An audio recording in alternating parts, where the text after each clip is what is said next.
No paper. Paper is a way of getting people in trouble at our place. At our place, paper's how we keep track of laws. So congrats on the movie, Scott, Daniel. I was really floored through it, and it gave me a lot of different emotions as I was watching it. But the thing about this is, I didn't really know about the story until I sat down to watch it. I heard glimpses of it in class and whatnot, but this is the thing is, I like to start out with asking people, why should they see the film, and what do you hope that they get out of this? I'll take that one. I hope people go to see the movie because this is a program that, was done recently. It was done in all of our names, and I think people need to understand what really happened.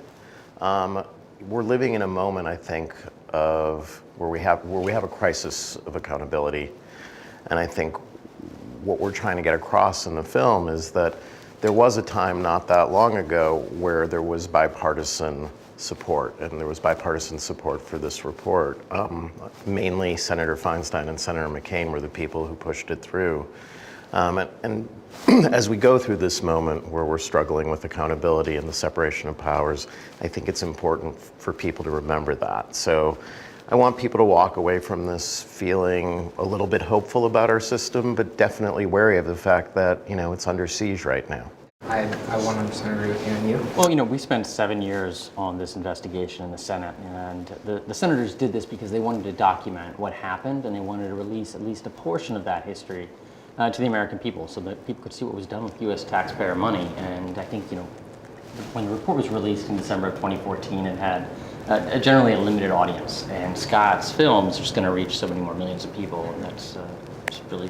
Which is what I was hoping, because when I saw the film, I'm like, this happened not that long ago? No. Why did I not hear much about this? And then when I brought it up with my parents, same thing.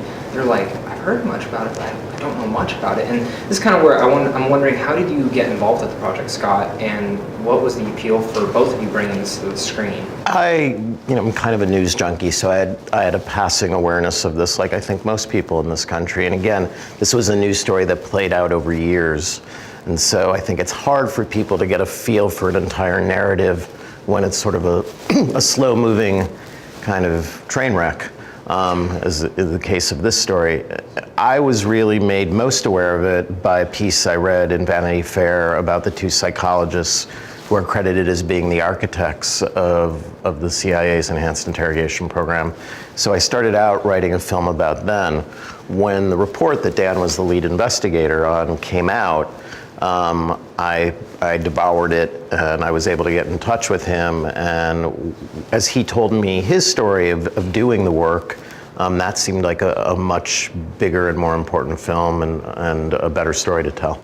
I mean, I agree with that. I'm wondering though, with this, is every big true story film that comes out, there's details that don't make it into the movie. Sure. What were some details that either of you guys were wanting to put into the film, but just there wasn't enough time, or you had to cut it out for certain reasons, or just couldn't get it into the There are so many rabbit holes that you can go down with this report. I mean, Dan's initial report, which I haven't seen because it's classified, was 6,700 pages. The executive summary is 500 pages. Obviously, my screenplay is 120.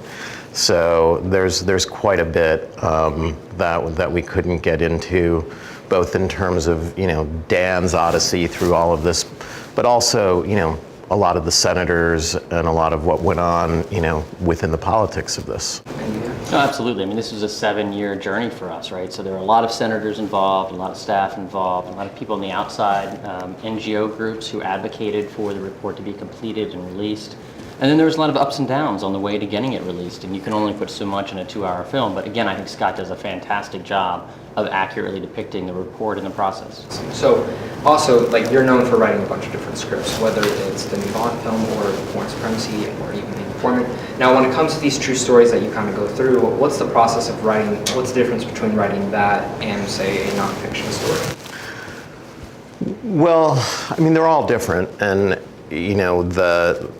the agreement that Dan and I made when I told him that I wanted to do this was that the information about the CIA's program was going to come directly from the report. And so I pulled as much dialogue as I could from the actual pages of the report. And you can go online and see the report. So there was that part of the story, but then there was also Dan's own personal adventure. And so, the fictionalizing really was limited to that. What this movie says about the program itself is really exactly what the report says. Awesome. Well, thank you guys so much for this. This was great. I hope many people go see the report. Thank you so much, Scott, and thank you so much, Daniel, for coming out here and talking about the movie. Thank you. Thanks for your time. Thank you. The Times had your report. We would print it tomorrow. No. If it's going to come out, it's going to come out the right way.